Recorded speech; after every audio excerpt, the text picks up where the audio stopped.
Hi,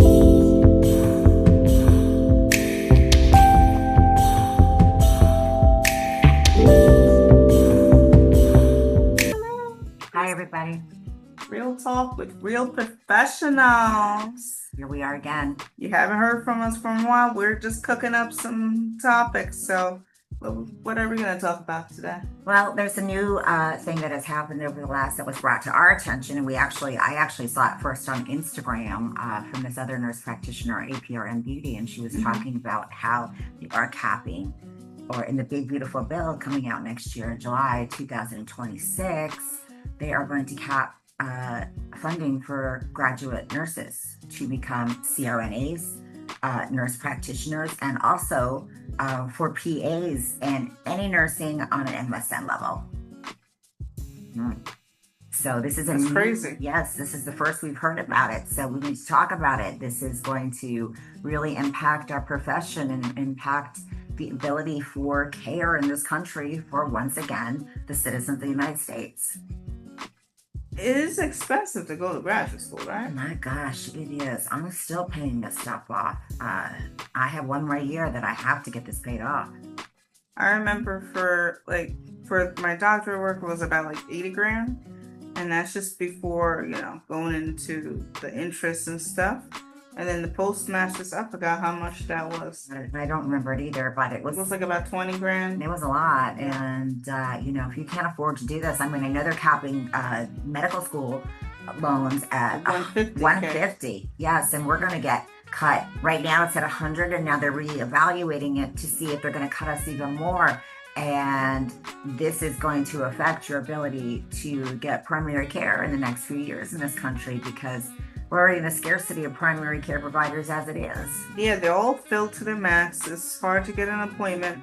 Even with some of the specialties like neurology, it takes like 3 months to see a neurologist. More even. I have a client right now who it took him. He has struggled, and I've tried to help him as much as I can, and just getting him to see a neurologist. I mean, he has to go to a specialty neurologist right now, and thank God one of his relatives got him in, but he was 6 months out. 6 months? 6 months out. So you had a stroke, now you have to wait for 6 months? Yeah, thank God he didn't have a stroke, but he was having, peripheral, lots of problems, and he finally got a diagnosis, but 6 months to get in to see a specialist. So how is this different from socialized medicine? It's about the same. Yeah, we're just under a different name. And we're paying for a lot of money for this. Premiums for people in this country are skyrocketing, and I wasn't affected by this last month's premiums, but who's to say next month what is my premiums going to go up to? Yeah, I think they did away with the Affordable Care Act. Yeah, so now it's going to get more expensive. There's co-pays, co-insurance, and deductible. Yeah, it's serious, and we're heading into such a national shortage of primary care providers. I mean, it is scarce to get into a primary care, and they're retiring, and I don't blame them. And we both do primary care and psych, and it's it's scary the way healthcare is going. If you have money, you're going to be able to have concierge service, but if you don't have money, then you're stuck. You're trying to figure out if you should go to the hospital, if you can afford that hospital bill after. Sometimes people prolong it, which is now a safety issue. Would you agree with that? Exactly. Yeah. And people use the hospital as their primary cares because they can't get to see one. And I worked in the emergency room for years, and that was my biggest pet peeves. But now I can kind of see the logic in it. I mean, you're going to get seen. Quick, and you get all the testing. X-rays and blood work very quickly. Scans and everything that you need, ultrasounds, and this seems to be the way, and the burden on the emergency rooms now is I mean, I have a lot of clients in my practice that are emergency room providers, emergency room nurses, paramedics, flight nurses, and the whole time in the emergency rooms now, at our local emergency rooms, is you can hold in the emergency room now for a week. Who wants to sit in an emergency room for a week to wait for a room to get up on the floor? No one wants to stay No one's that getting long. care. Especially if they're the same people who have to work. They can't be spending a week waiting for one room You to can't stay get for 2 days. quality care in an emergency room holding with a poor nurse that's got 10 other patients because we don't have staffing ratios, at a lot of these hospitals here in New Jersey. I think they made it as they're making it more important, the staffing ratios now versus before. When I worked in Pennsylvania at Temple or any of the larger hospitals in downtown Philly, we had staffing ratios in the emergency room 1 to 3. But you could be like, your 3 could be a stroke, could be on pressors, could be having to put an A-line in. Your 3 patients can be high acuity, but when I worked there, they had a phenomenal staff and they had a lot of nurses. I haven't been there for a few years, so I don't know. They still have phenomenal nurses, so don't get me wrong there. But, volume's gone up, nursing's gone down. We need nurses, people. I mean, who are you going to see when you come in to the hospital? The nurses. The nurse. They're the ones that have their front eyes on you. And now we're getting shorted with money to be able to go back to school, to advance our careers. Why? Where does this make any sense for? It doesn't. And who made that decision? Well, this is in the Big Beautiful Bill.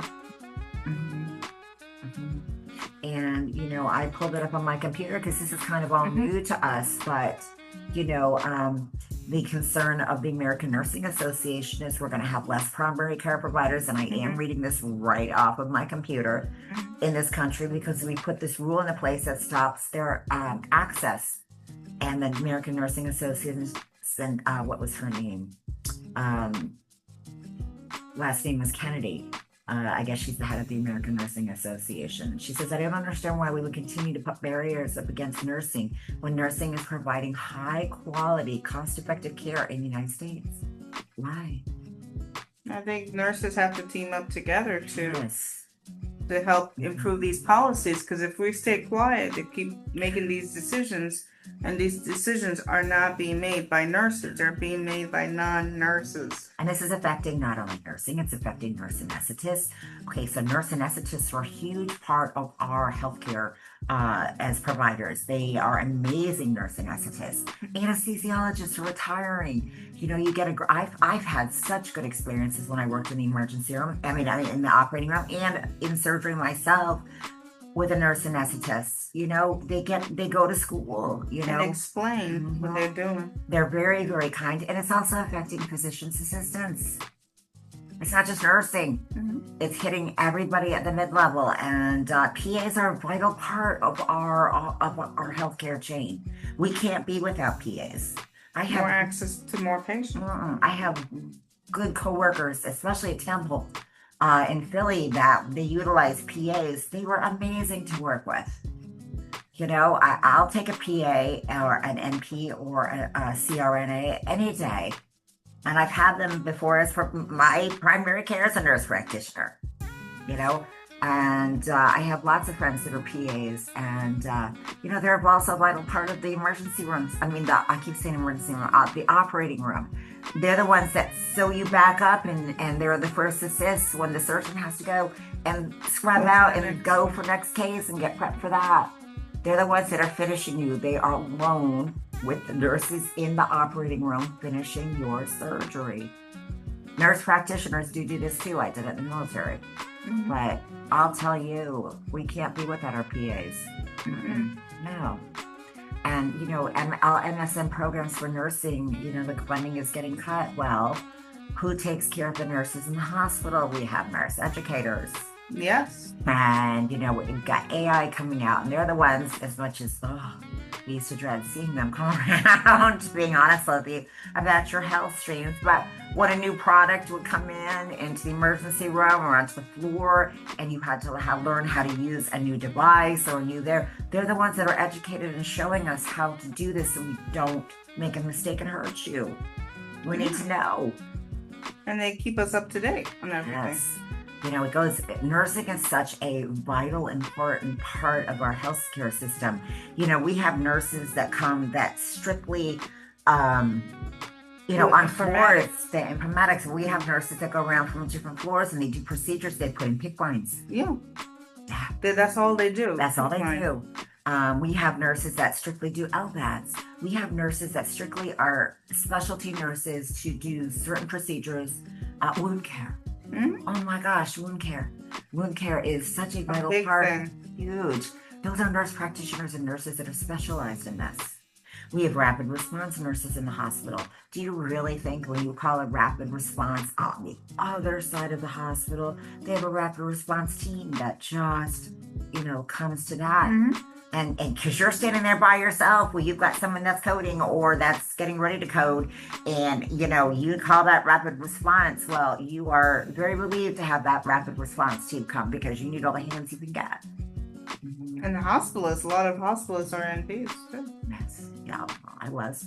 So yeah, so this is something that we really have to, stand up and fight for, and it's time for nurses to come together. We spend so much time fighting each other. My God, it's so weird. Nurses eat their young type of terminology. Oh, I got 10 years, you got 2 years. No, bring those years together and fight for the greater good. I was talking about this the other day to somebody. Nurses are our own worst enemy, and I don't care if nurses get mad at me. I'm saying this, but I'm just going to take the emergency room. And it was today I was talking to an ER nurse about the cutthroat shit that goes on in the emergency room between Really? nurses. Yes. Oh, come on. You ever hang around the nurse station? Everybody's just, running. Talking about other people. Yeah. But you never, ever, ever hear a doctor sitting together No. And talk about each other. talking about each other. They may be talking about other things, about what their, medical conferences or golf or whatever the they're golf or doing, sports or or- sports or whatever, Yeah. especially in Philly with the Or Eagles. new investments. Yes, but they're not sitting there going on at each other like we do Mhm. as nurses. Stop it, people. We got to band together and stop doing this. And that's why the hospitals look at us like we're expendable. Yeah. The doctors make the money for the hospitals, don't forget that. Yeah. But the doctors can't do this job without the nurses. Vice versa. And nurse practitioners make money for hospitals, and PAs make money for hospitals. Okay? Because we practice medicine. Mm-hmm. But nurses are the hospitals cannot. They would Function. they would have to shut down if they didn't have nurses. And that goes about with every ancillary position too in medicine. We're specifically talking about nursing on this podcast. So, this is something that we are going to have to take to a fight. And if we have to go to Washington, we have to go to Washington. I can't. What are we going to do with all these students? How are you going to be able to afford to pay for this education? It's expensive. Going to medical school is expensive. Working extra. And who has time to work extra on top of taking care of whole family? These schools charge a lot of money. Shame on them because they don't really teach them much. We're the ones as preceptors that teach the students, and the students teach themselves, and that's the way it should not be. Mhm. We need to have a reevaluation of nurse practitioner programs out there. And but if this is the way it's going to be, then I'm thinking that these schools are going to have to adjust their prices, and they're going to have to start paying for clinicals for these students. And yes, we charge for clinicals, and I'll tell you why we charge for clinicals, because it's a lot of work And a lot of time. and a lot of our time. And don't think for 1 second, just because you're a med student in the hospital, they're getting paid. Med students, NPs that train with any physician, they get paid by the school. Yes, and we don't. Mhm. And now I used to take all my students for free, absolutely, but pay it forward. Now I don't have time. I do not have time. I do not have the ability to constantly micromanage. And it's not the student, actually, it's the school. Yeah. All the paperwork and the electronic, evaluation. the links and redoing the passwords and Right. signing off something twice a week, Meeting 3 with the times a week. school, meeting with the clinical, it's a lot. Yeah. And, unfortunately, it takes out of our time, and our time is valuable. And we know this as nurse practitioners. Our time equals money and our time is valuable. Yeah. So unfortunately, the days of clinical being for free It's getting, is getting scarce. yeah. Mhm. And especially when it is for free, but sometimes they don't take it seriously. And they, show up late, don't show up at all. Maddie takes a lot more students than I do. Most of my students are prior peers and ER nurses or military nurses that have gone on to do their advanced degrees. So, and then those people I don't charge because they were my peers. I worked with them in the emergency room. I worked with them in the military. I'm not going to turn around, but they're few and far between now. And the amount of students that are waiting for clinical preceptorship and the amount of preceptors is not balanced. So those are my thoughts on this whole thing. And, we have to come up, we really, really, really have to step up to the plate and advocate for the nursing profession and the PA profession and the nurse anesthetist profession, okay? Not just nurse practitioners and MSN, Consults. MSN, informatics, and, There's a lot under the umbrella of MSN. yes, nurse educators, and goodness sake, the list goes on. But it's really time, nurses, to step up and put our arms together and put our heads together and have a unified front instead of constantly battling each other, because it's just ridiculous. That same energy can push 50 states of independence. Yes. If you all came together and said, hey, we should be independent, we should, have no collaborators, we should not have a cap at the student loans. This is the improvement in gaining scores because of us if we came together. Exactly. And listen, there's a part of me that does believe in the collaboration agreements. Yeah. And I really feel that if you're When you're a brand new nurse, 3 years, nurse, and you need to get yourself some experience, I do believe that in an advanced nurse practitioner like myself or Maddie or any of the girls or men out there that have had years and years of experience can precept you, and physicians. Okay, if you don't happen to have a nurse practitioner that has a lot of experience under her belt, absolutely, you need at least 3,600 hours, 4,000 hours of being precepted. Or being, in a collaboration agreement. But then by that time, if you don't know your job, then you probably shouldn't be in it. And there's always someone to call. Like, literally, I got stumped on a medication the day. I couldn't think about it, what medication this was. And I actually had an emergency room texting me, asking me about a pediatric patient they had that was flipping out in crisis, asking me about the meds. And then I'm got me in an off moment. I texted you. I was just like, what's the name of that? And yeah. So yes, there's always someone to call. Always. Yeah. You're never alone. and that's why you have to connect with others, because it's a little different than being on the floor where you're your own little silos. As providers, you're supposed to have a connection because everyone has their own specialty within a specialty. Some people do mostly women. Some people mostly do peds. I Specialty. Yeah, I do women's health, and I specialize in ADHD and autism. Mm-hmm. You hit me sometimes with a bipolar patient, and I'm like, I think about that for a second, because that's my little niche that I'm in. Mm-hmm. And and it's like, I went and I took the certifications, and I spent the money on the classes, and Maddie does a lot of the therapy aspect. Not this girl.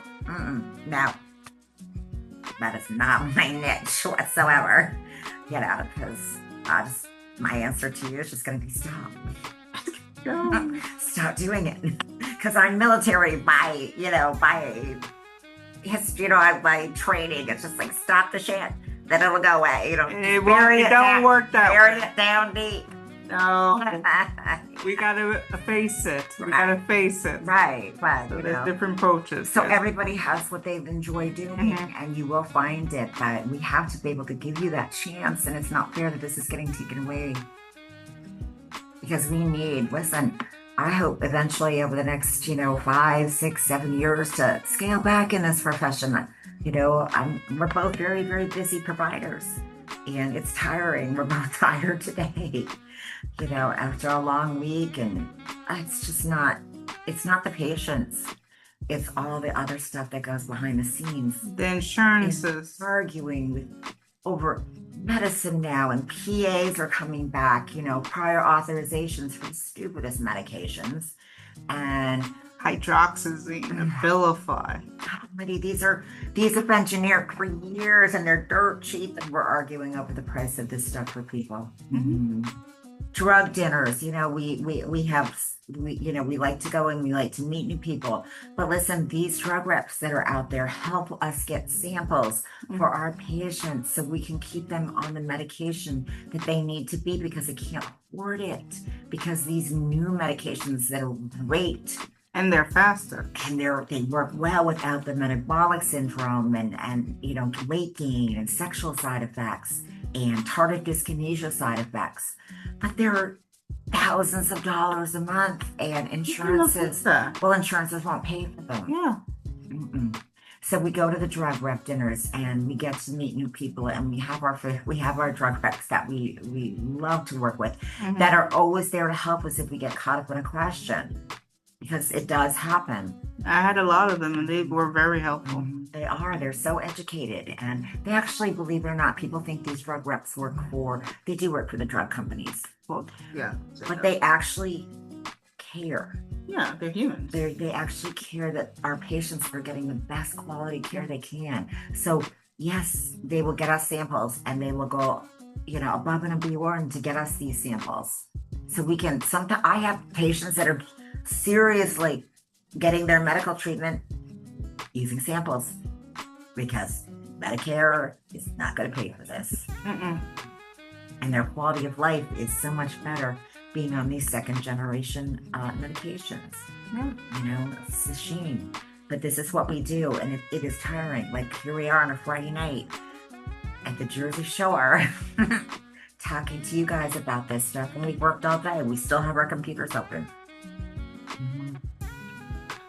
So with that said, we can post where you guys can call. You can call your congressman. Okay. And as nurses, you can talk to them and let their voices be known. The American Nursing Association, the AANC, the AANP, the College of Physician Assistants, the CRNA. We can post these links, but we really do have to make our voices known. Yeah. Because if not, you're going to be in bedside the rest of your life, and you're going to get tired. Yeah. There's only so many years you can do bedside. It takes a toll. It does, on your health, your feet, your back, your fingers, everything. I feel it now, even just my fingers, and it really does. And, we need to always keep bedside open for younger nurses to come in.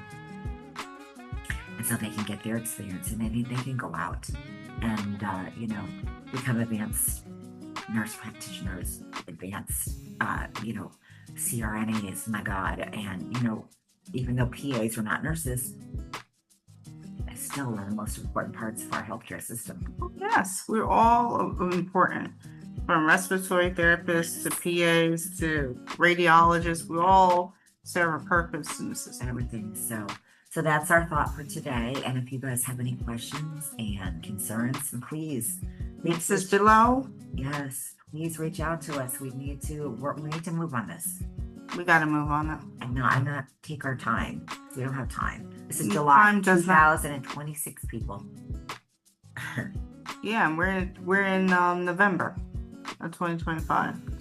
So anyway, well, thank you so much for listening to us. And we are both here. My practice is JF Healthcare LLC. I'm located in Toms River.